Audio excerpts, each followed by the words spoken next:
Here we have St. Brigid's Church in Brigid and some of the outlying areas.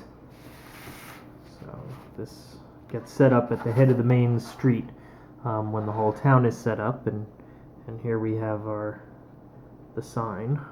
Try and get that in focus there.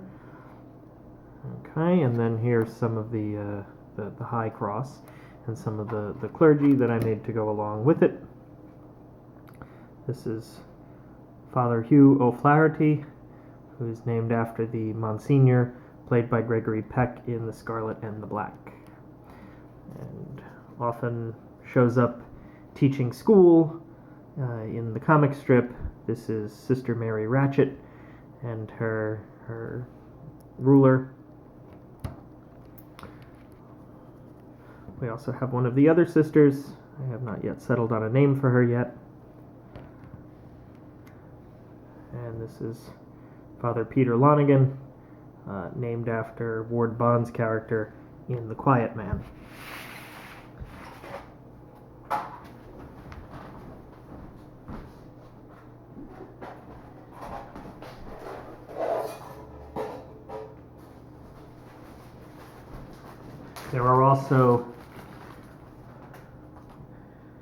There's also a deacon for you football fans out there, because occasionally I'll stage mass scenes, and so this is Deacon Jones, ha ha ha, and the two altar boys,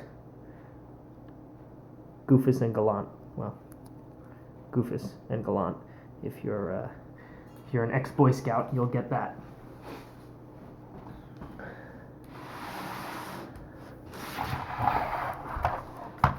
Here we have the Relique Nive Brigid, St. Brigid's Cemetery, and our little grave digger over here.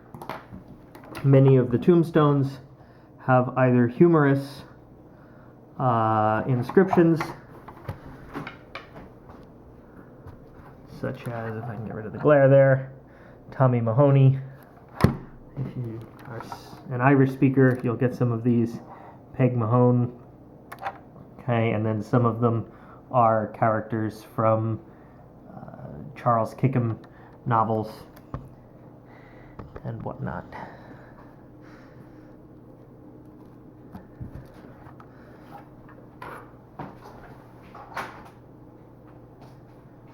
Now, the church itself is one of the most detailed buildings in the entire town. It's also very large.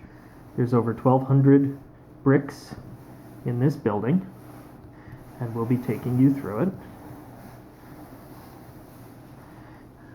The entranceway has a Latin inscription. Focusing this camera is a little difficult here. Noli verbis nostris despicere sed odi propitia et exaudi, which translates to do not despise our petitions in our necessities. It's a variation on a line from the Memorare, but it is the Latin version of an inscription that appeared in English before they remodeled it above the chapel where we would have the Gaelic weekends in Esopus, New York, at the Marist Brothers Retreat Center. So if I can open this up in here, you can see the chandelier kind of swinging because I'm moving the building, but that's what we look like from the inside. Okay. And if I can open this all the way here.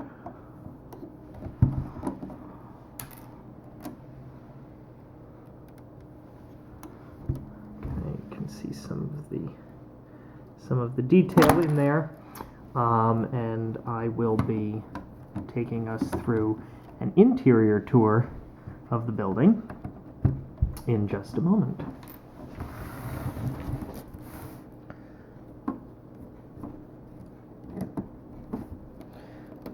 all of the buildings in Ballinabricki are constructed so that they have at least one wall that swings open like that and the roof comes off,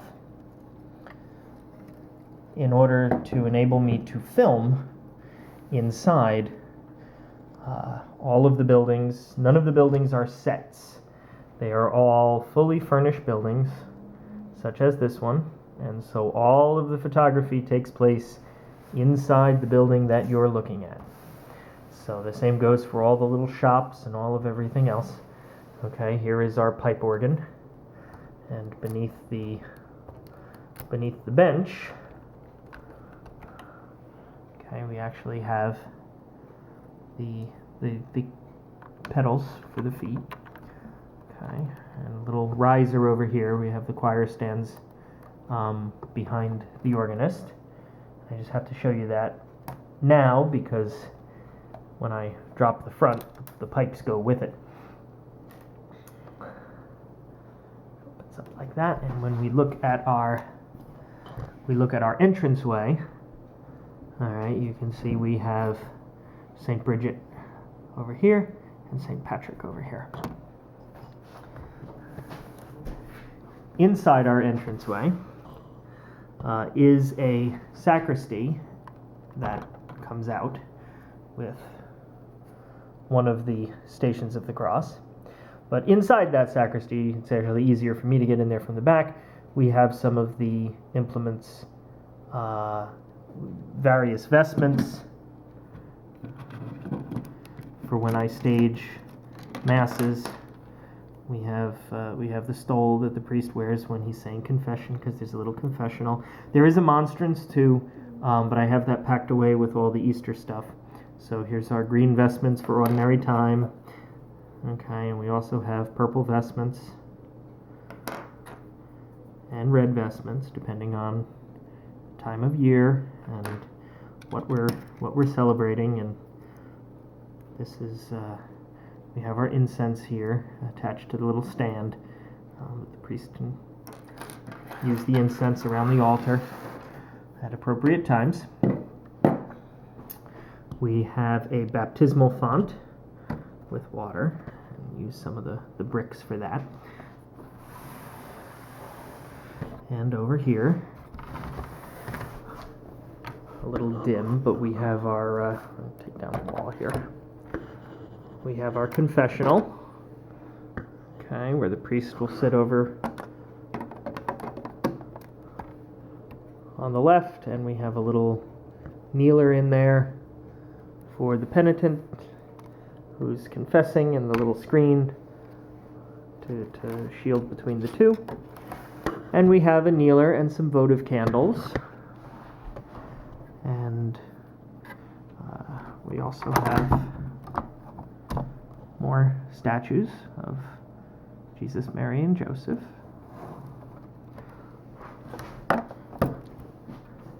All of the pews have little kneelers and can accommodate two people sitting side by side, because anybody that's worked with the Lego figures knows that the arms stick out too much to sit people directly next to each other. Over here we have the processional cross that one of the altar servers will hold as they come in.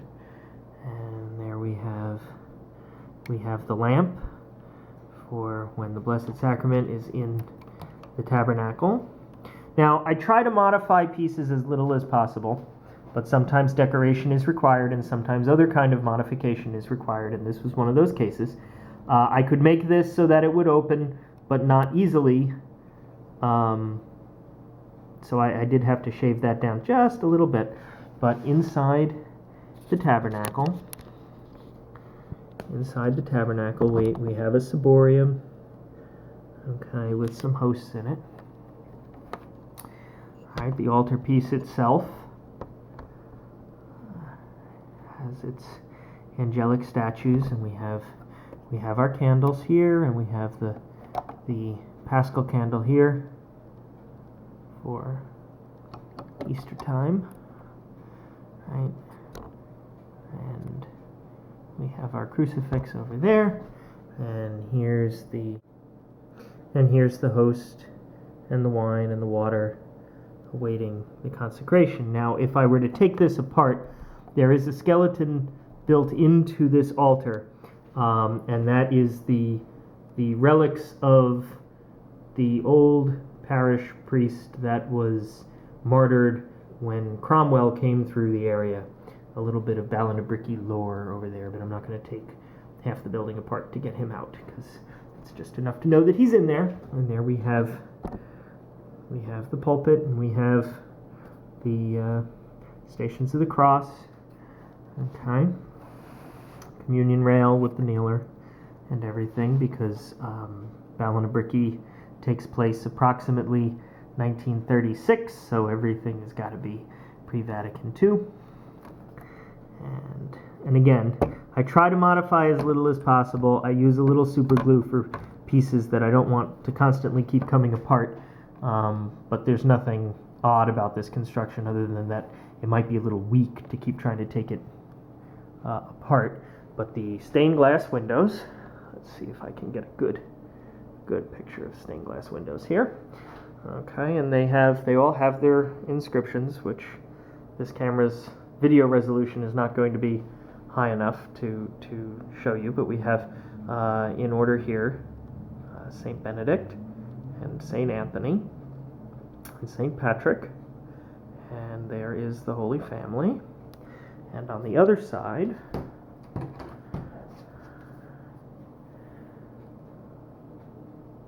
we have the Resurrection and the Visitation of Mary to her sister Elizabeth, and St. Jude and St. Rita, two of the patron saints of lost causes. And that is our tour of St. Brigid's Church in Brigid.